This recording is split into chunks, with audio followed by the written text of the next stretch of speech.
Mainit ang sikat ng araw nang marinig ang lagitik ng kariton sa iskinita ng barangay San Felipe. Isang binatilyong payat. May tuyong pawis sa noo. Ang siyang humihila nito habang nakayuko. Si Gabriel Montiel, 16 na taong gulang. Estudyante sa high school. At kilala ng lahat bilang basurero ng barangay. May mga bote at plastik na nagkakalansing sa kariton. At sa tuwing daraan siya sa tindahan ni Aling Susi, sabay-sabay ang mga tanong ng mga tsismosa. Ayun na naman si Gabriel, no? May amoy tambakan na naman ng basura. Nako, sabi mag-aaral pa daw yan. Pero baka naman basura lang rin ang pinag-aaralan. Sabay tawa ng mga nakatambay na tsismosa. At si Aling Susi na may tataas lang ang kilay, nag-aabang ng bagong balita. Sa bawat hakbang ni Gabriel, pinipilit niyang hindi pansinin ang mga salitang iyon. Alam niyang kung papatulan niya, mas lalo siyang pagtatawanan. Pagdating sa paaralan, hindi rin siya nakakaligtas. Sa likod ng silid ay naroon si Ramon, ang pinakabibo at anak ng may-ari ng rice mill. Agad siyang nilalapitan para asarin. Uy Montiel, amoy basura ka na naman pare ah. Huwag kang lalapit ah. Baka madali pa kami sa amoy mo. Baka naman pangarap mo talagang maging basurero balang araw. Sabat pa ng isa na si Eric. Sabay tawa nito. Nakikitawa rin si Joanna, ang babaeng minsan niyang tinulungan na magbuhat ng proyekto. Sayang, ang sipag mo sana Gabriel. Pero hindi mo ata kayang makapagtapos ng pag-aaral. Sarkastikong sabi nito. Ngunit kahit ganoon, tahimik lang si Gabriel. Sa halip na sumagot, hinigpitan niya ang hawak sa luma niyang bag na merong butas sa gilid. Sa recess, sa ilalim ng puno sa likod ng gusali, doon siya laging kumakain ng kanyang baon, kanin at pritong tuyo. Habang ang iba, may burger at soft drinks. Pero sa kanya ay tubig lamang na nakalagay sa bote ng soft drinks. Minsan, lumapit si Ma'am Clarita, ang kanilang guro sa Pilipino, at napansin ang kanyang pagkain. Gabriel, anak, bakit hindi ka pumasok kanina noong unang klase? Pasensya na po ma'am, nagbenta po muna kasi ako ng bote. Kailangan po namin ng pambili ng bigas. May hinaong sagot niya. Tumango naman si Ma'am Clarita. May halong awa sa mga mata. Huwag mong bibitawan ang pag-aaral mo ha. May nakalaan na maganda para sa mga gaya mong nagsusumikap. Nang hapon ding iyon, pag-uwi ni Gabriel, nadatnan niyang nakaupo sa labas ng barong-barong ang kanyang inang si Aling Carmen. Nakatingin ito sa langit. Hawak ang lumang larawan ni Mang Delfin. Ang kanyang ama na pumanaw 2 taon na ang nakakalipas. Ma, nakabenta po ako ng 2 kilo ng plastik. Masiglang sabi ni Gabriel. Salamat anak ha. Kahit papaano, may pang-ulam tayo mamaya. Sagot ng ina. Pilit ang ngiti. Habang kumakain sila ng tinolang manok na may 1 perasong pakpak, napatingin si Gabriel sa mga ilaw ng mga bahay sa kabilang kalsada. Mga bahay ng dati niyang kaklase. Tahimik siyang bumulong. Balang araw, hindi na natin kailangang mamulot ng basura. Pangako po yan ay. At sa gabing iyon, habang tinatangay ng hangin ang amoy ng ilog at basurang malapit sa kanila, nagniningning ang mga mata ng binata. May apoy ng pangarap at galit na hinubog ng kahirapan at panghamak. Madilim na nga ang paligid. Tanging lampara at sinag ng buwan lamang ang nagbibigay liwanag sa loob ng barong-barong ni Gabriel. Tahimik ang buong paligid, maliban sa mahinang ubo ng kanyang ina.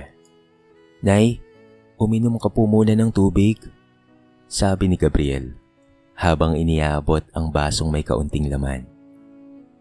Pinilit ni Aling Carmen ang umiti. kahit nanginginig ang kanyang kamay. Huwag mo na akong alalahanin, anak ha. Pagod ka na rin galing sa pangangalakal. Hindi po, Nay. Hindi po ako mapapagod at hindi rin po ako susuko hanggat di pa po kayo gumagaling. Ngunit sa loob-loob ni Gabriel, ramdam niyang lumalala ang kalagayan ng kanyang ina. Wala silang perang pambili ng gamot. Sa gabing iyon, narinig niya sa labas ang tawanan ng mga kabataang dumadaan. Mga dating kaklase niya. Tignan mo nga naman si Gabriel oh. Baka hindi na makabalik sa eskwela yan. Basura lang kasi ang hanap buhay. Baka sumunod na sa tatay niyang namatay. Sabi ni Ramon, sabay hagikik naman ni Eric. Nanginginig sa galit si Gabriel, ngunit pinipigilan niya ang sarili. Lumabas siya sandali. Tinitigan ng mga nagsasalita sa dilim at mahina niyang nasabi, "Tandaan niyo tong mukhang to. Darating ang araw, hindi niyo na ako pagtatawanan pa." Kinabukasan, maaga siyang umalis para maghanap ng trabaho sa bayan. Nilakbay niya ang mahigit 3 kilometro sa ilalim ng araw. Dala ang lumang resume na ginamitan pa niya ng pinagtagpi-tagbing paper band. Pinuntahan niya ang karinderya, hardware, pati na rin ang palengke. Ngunit puro isang sagot lamang ang naririnig. Pasensya na, iho. Wala kaming bakante. Sa uling tindahang napuntahan, inalok pa siya ng may-ari ng isahan. Kung gusto mo, pwede kang maghakot ng basura rito. Babayaran kita ng 20 kada sako. Ngumiti siya ng pilit at ito'y tinanggap. Pero sa loob-loob niya, tila ba lalo siyang binalian ng pangarap. Pagbalik niya sa bahay, halos madilim na. Naabutan niyang nakahandusay si Aling Carmen sa sahig. Nanginginig, kaya naman agad niya itong nilapitan at niyakap. Nay, gumising po kayo." Mahinang tinig ang lumabas sa bibig ng kanyang ina. Anak, huwag kang susuko ha. Kahit anong hirap, tuloy ka lang. Agad siyang humingi ng tulong sa mga kapitbahay. Pero puro iling lamang ang sagot nila. "Wala kaming pera, Gabriel. Kaya pasensya ka na ha. Wala rin kaming gamot dito eh." Gabi na nang bumalik siya. May dalang tubig at asin. Pinunasan niya ang pawis ng ina at buong magdamag siyang nagbantay. Habang pinagmamasdan ng ina, nagpasya siya sa kanyang sarili. "Hindi pwedeng ganito palagi, Nay. Lilisan tayo rito. Hanapin natin ang pagkakataon sa ibang lugar." Kinabukasan, bago sumikat ang araw, inayos ni Gabriel ang iilang damit sa lumang sako. Tinulungan niya ang ina na tumayo. Tahimik silang lumakad papalayo sa barong-barong na ilang taon ding naging saksi sa kanilang paghihirap. Sa may kanto, sandaling lumingon si Gabriel. Kita niya ang pader nilang butas. Ang bubong na may tagpi-tagping yero at ang larawang iniwan ng kanyang ama sa pader. Bumuntong hininga siya at mahina niyang sinabi, "Paalam muna tatay. Dadalhin ko si nanay sa may mas maayos na buhay. Balang araw, babalik rin po kami." Kinabukasan, pinag-usap-usapan ng buong barangay ng San Felipe ang kanilang pagkawala. Nako, siguro sumuko na yung mag-ina na yan sa kahirapan. Baka naman nabaliw na. O baka naman lumuwas pero namatay sa gutom. At tulad ng hangin sa madaling araw, naglaho na lamang si Gabriel at Aling Carmen. Parang mga alingongaw ng kahapon na kinalimutan ng lahat. Pagdating nila sa Maynila, sinalubong si Gabriel at Aling Carmen ng maingay na mga busina, amoy ng usok at tanda ang taong nagmamadali sa kalsada. Hindi nila alam kung saan pupunta. Wala silang kamag-anak, wala ring matitirhan. Ang tanging dala ni Gabriel ay isang sako ng damit at 200 pisong natira mula sa pagbebenta ng plastik sa probinsya. Tumuloy sila sa ilalim ng tulay, kung saan may mga pamilyang natutulog sa karton. Doon muna nila ipinasyang pansamantalang manirahan. Ang gabi ay malamig at ang ingay ng mga truck ay halos puniti ng katahimikan. Habang nakahiga sa gilid ng kalsada, hinawakan ni Gabriel ang kamay ng ina. "Nay, wag po kayong matatakot ha. Lilipas din po ito. Makakahanap rin po ako ng trabaho." Walang problema anak. Basta't wag mong hayaang mawala ang bait mo sa hirap ha. Kinabukasan, gumising si Gabriel bago pa sumikat ang araw. Dilibot niya ang kalapit na palengke. Nagtanong kung may maaaring mapagtrabahuhan. Halos lahat ay tumatanggi. Hanggang sa isang matandang lalaki ang lumapit, si Mang Resty. "Iho, gusto mo bang tumulong na magbenta ng mga bote at bakal?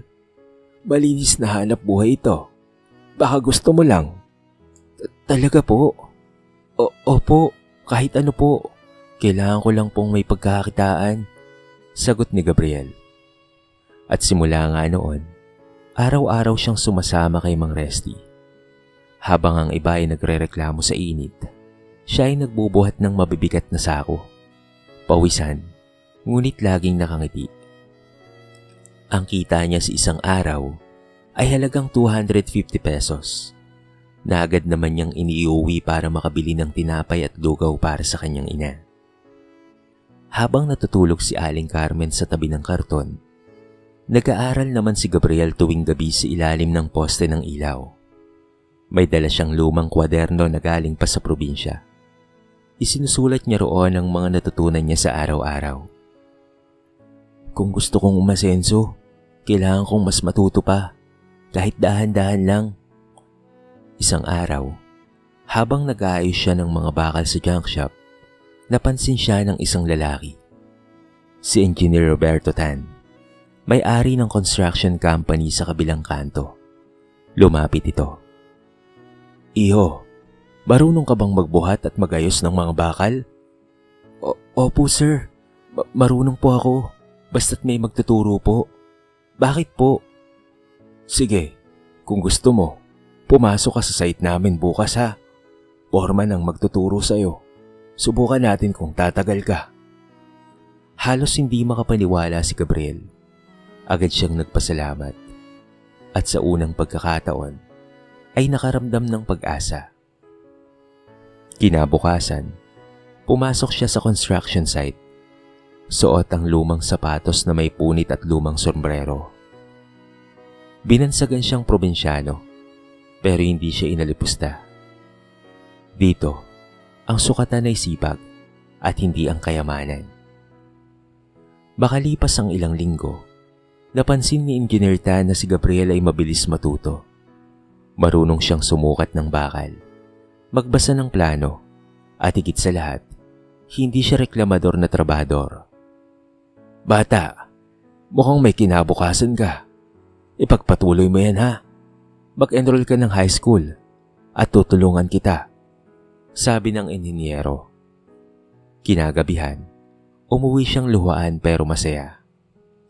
"Nay," sabi niya habang niyayakap ang ina, "may trabaho na po ako at tutulungan raw po ako na sa Roberto na mag-aral ulit."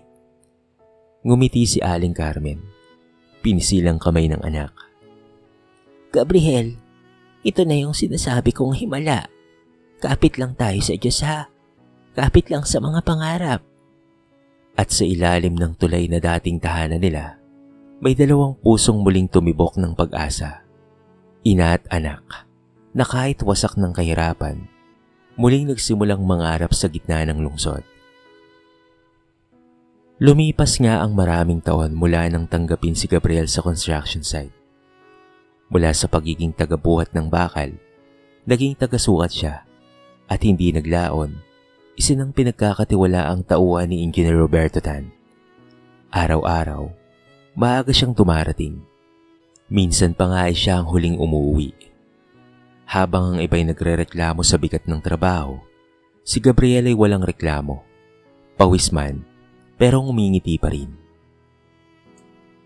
Nang payuhan siya ng kanyang amo na mag-enroll sa night school para sa working student, Hindi siya nagdalawang isip. Nag-aaral siya ng civil engineering sa gabi at nagtatrabaho sa umaga. Walang pahinga, walang bisyo, puro pangarap ang laman ng kanyang isip.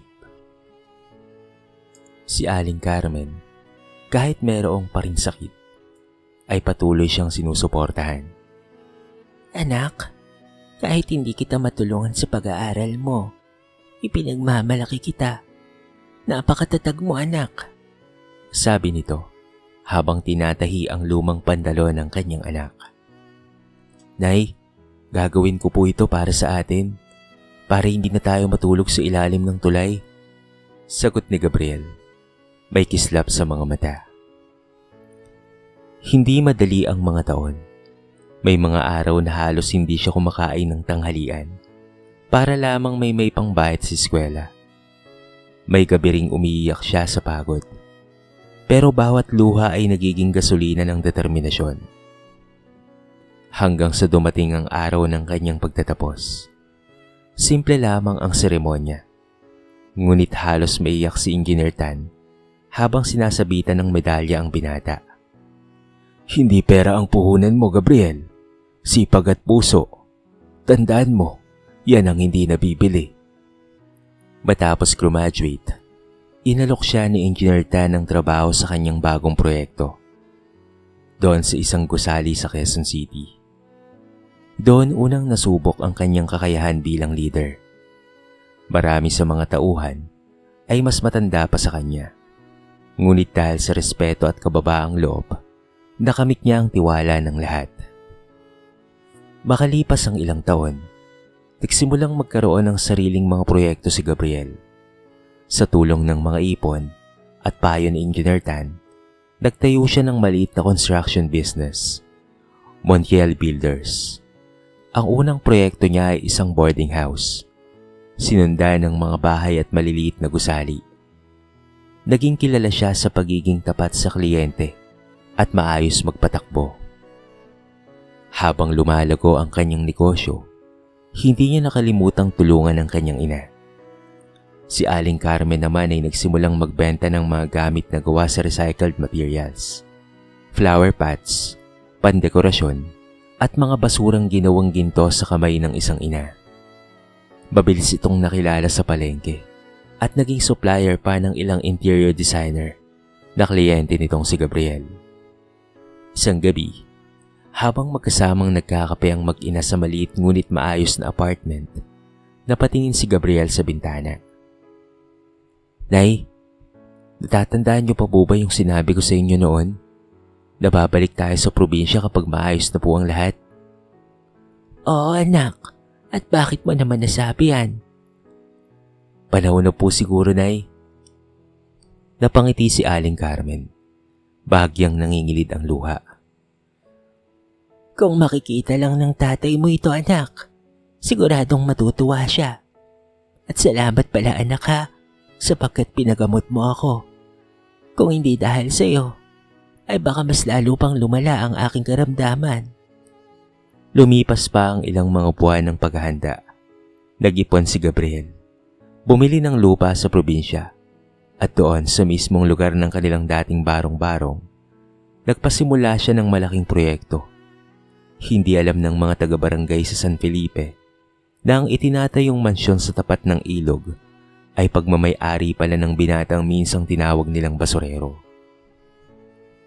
At sa bawat tunog ng martilyo sa lumang lupa, tila bawat hampas ay boses ng nakaraan na nagsasabi ng, narito na ang pagbabalik ng binatang hinamak niyo noon. Isang umaga, sa barangay San Felipe, nagising ang mga tao sa ingay ng mga truck at lagitik ng mga bakal. May mga construction worker na abala sa pagbabaklas ng lumang yero at pagtayo ng mga poste. Lahat ay napahinto dahil ang lugar na iyon ay ang dati nilang tinuturing na tambakan, ang dating barong-barong ni Gabriel at Aling Carmen. Sa tindahan ni Aling Susi, ang reyna ng kismis, nagtipon ng mga kapitbahay. Bitbit ng bawat isa ang kanya-kanyang haka-haka. Sino kayang nagpapatayo dyan? Baka may nakabili na ng lupa.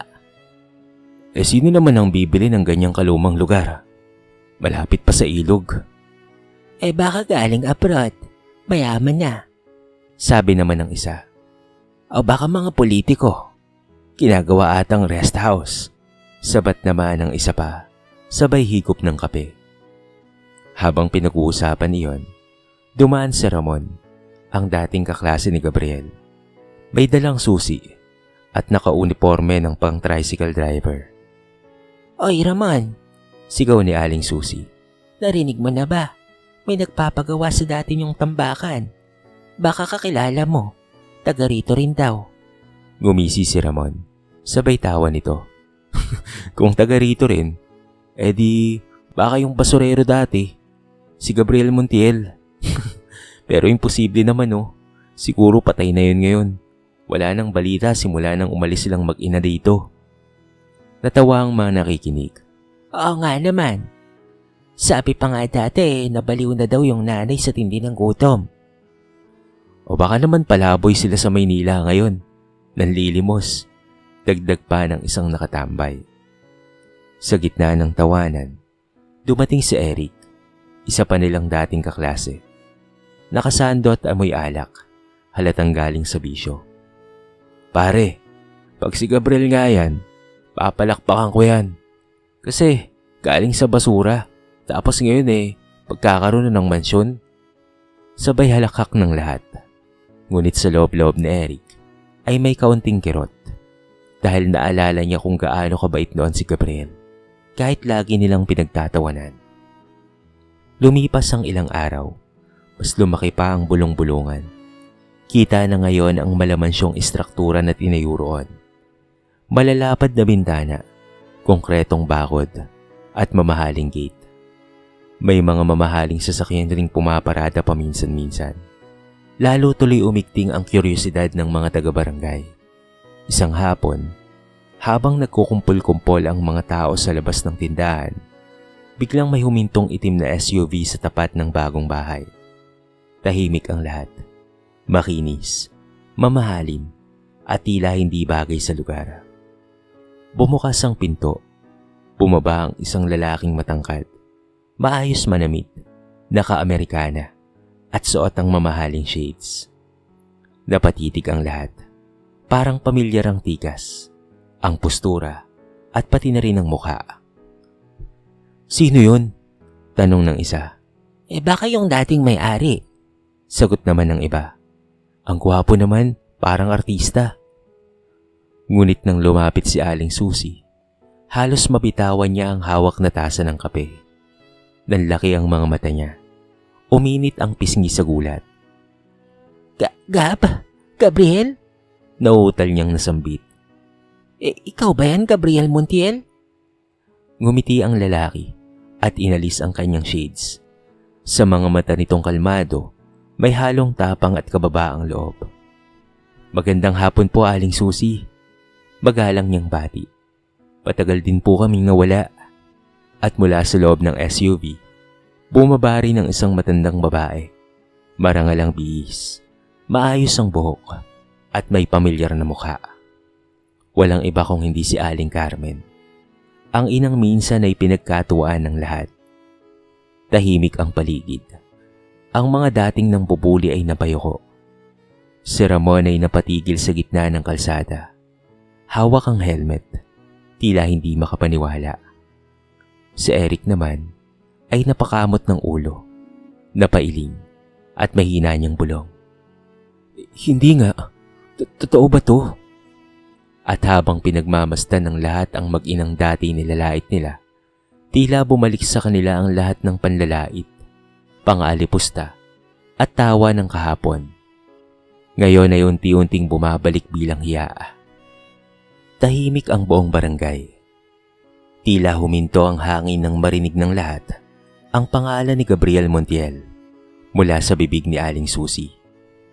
Ang dating batang basurero, ngayon ay nakatayo sa tapat ng dati nilang tambakan.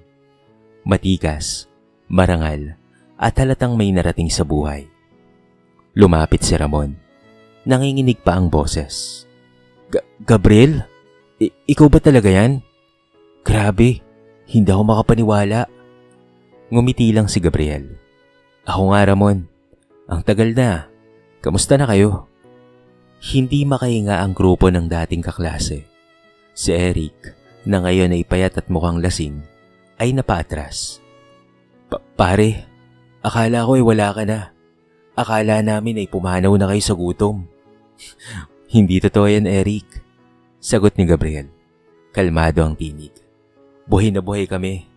At salamat sa Diyos. Maayos na rin kami ni nanay ngayon. Nasa tabi niya si Aling Carmen, na ngayon ay maayos ang ayos at halatang inaalagaan.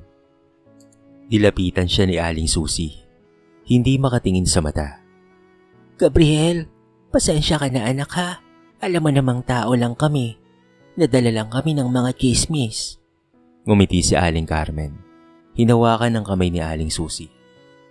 Wala na yon, Aling Susi. Matagal na namin kayong pinatawad at matagal na naming nilimot ang lahat. Ang mahalaga ay nandito pa rin tayo. Tahimik ang lahat. Ang mga dating nanghahamak ay unti-unting lumapit. Halatang nahihiya. Si Ramon, na ngayon naghahanap buhay bilang tricycle driver, ay napayuko. Hiyang-hiya siya sa kanyang sarili at sa kanyang itsura. Pasensya na talaga Gabriela. Ang yabang ko nun eh. Akala ko kasi habang buhay akong nasa taas. Ngumiti si Gabriel at tinapik ito sa balikat. Walang problema Ramon. Baka nga kung hindi mo ako tinulak sa hirap, hindi ako nagpilit na bumangon. Tumawa ng mahina si Ramon, pero bakas ang hiya sa kanyang mukha. Si Joanna naman, na ngayon ay may dalang maliit na bata, ay lumapit rin sa kanya. Gabriel, patawarin mo ako ha. Alam kong minsan ay nakikisabay ako sa panlalait. Akala ko kasi wala ka ng pag-asa, pero hindi pala totoo yun. Ngumiti si Gabriel, tumingin sa bata. Wala kang dapat na ikahiya, Joanna. Lahat tayo ay nagkakamali. Ang mahalaga ay marunong tayong magbago. Habang nag-uusap sila, unti-unting lumabas ang mga tao sa paligid. Ang mga dating tumatawa sa kanila noon, ngayon ay tahimik na nakikinig. May mga nakangiti, may iba namang tila nagbabalik tanaw sa sariling pagkukulang. Lumapit si Aling Susi at tumingin sa bagong bahay na itinatayo. Ang ganda. Gabriel, hindi ako makapaniwala. Yung dati ninyong barong-barong, mansyon na ngayon. Hindi lang po ito bahay, Aling Susi. Mahinaong sagot ni Gabriel. Ito po ang simbolo ng lahat ng pinagdaanan namin ni nanay. Lahat ng sakit, gutom, at panghahamak, naging pundasyon po ng lugar na to.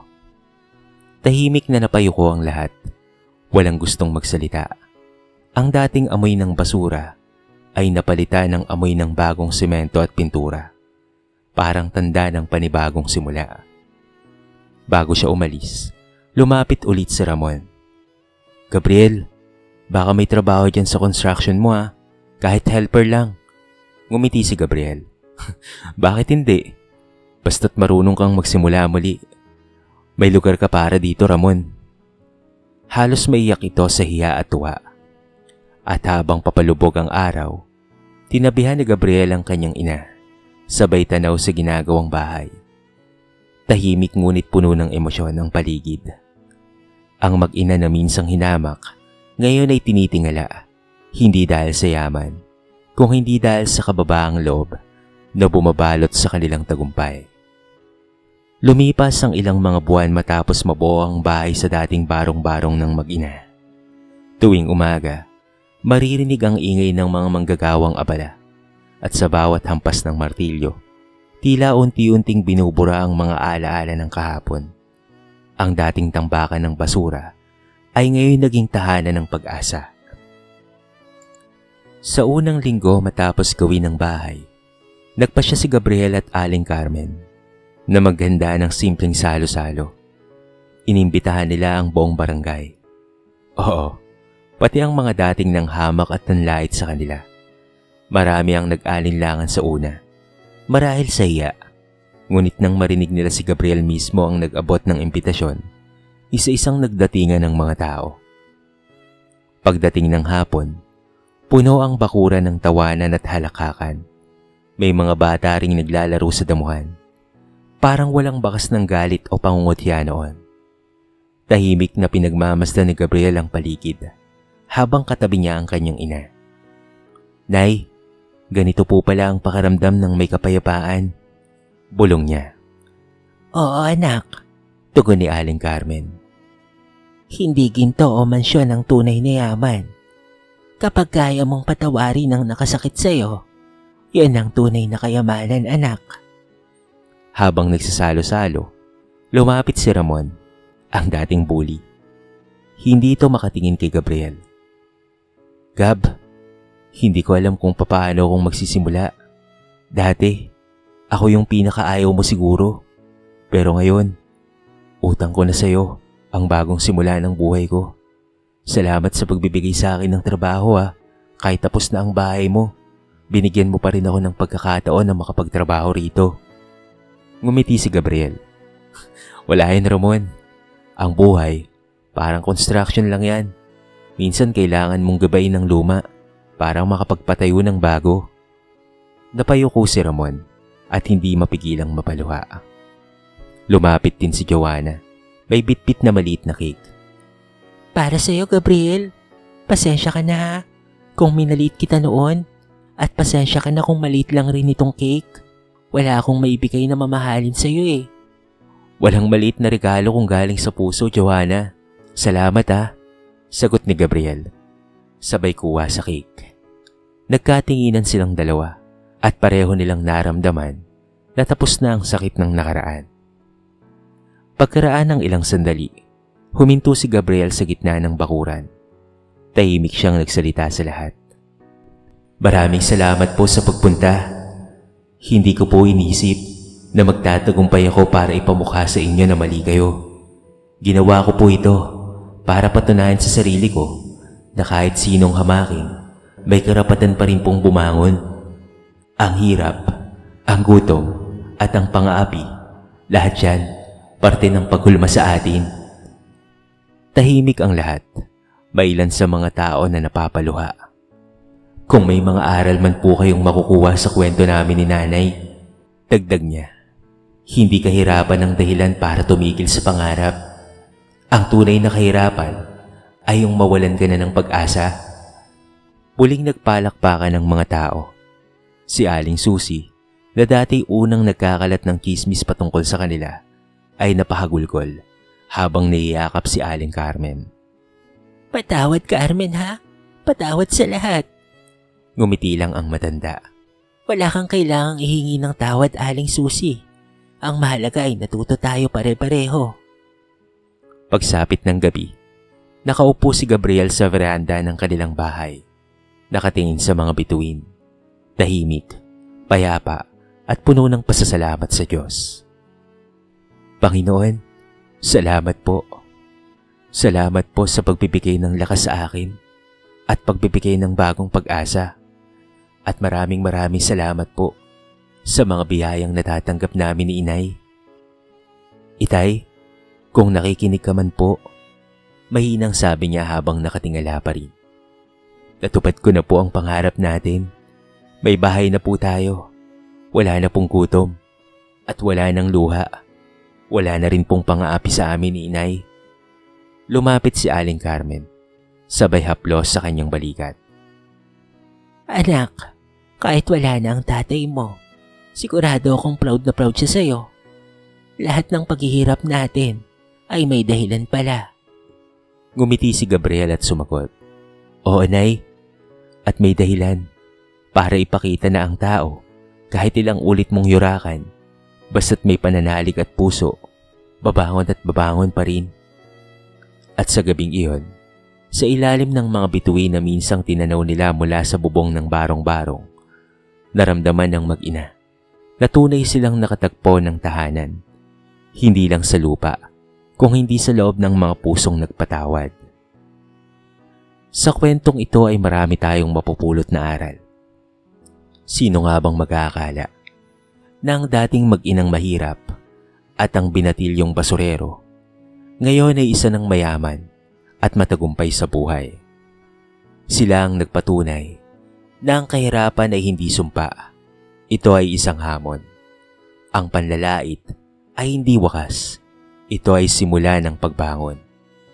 At ang tunay na tagumpay ay hindi nasusukat sa dami ng pera o sa laki ng bahay, kung hindi sa kakayahang manatiling mabuti kahit sa gitna ng panghamak. Dito na po nagtatapos ang ating maiksing kwento. Sana po ay nagustuhan nyo at sana po ay kinapulutan nyo ng maraming aral. Kayo mga kabarangay, anong masasabi nyo sa ating kwento? I-comment nyo naman sa baba ang inyong mga reaksyon at babasahin natin ang lahat ng yan. I-comment nyo na rin kung taga saan kayo para naman malaman ko kung hanggang saan nakaabot ang video na ito. Paki-like and share na rin po ang ating kwento para mapakinggan rin ng iba. At kung bago ka pa lamang sa ating channel, baka naman pwedeng pakihit ang subscribe button at bell notification button para palagi kang updated sa mga bago nating upload na katulad nito. So paano mga kabarangay? Hanggang sa muli. Thank you so much and peace out.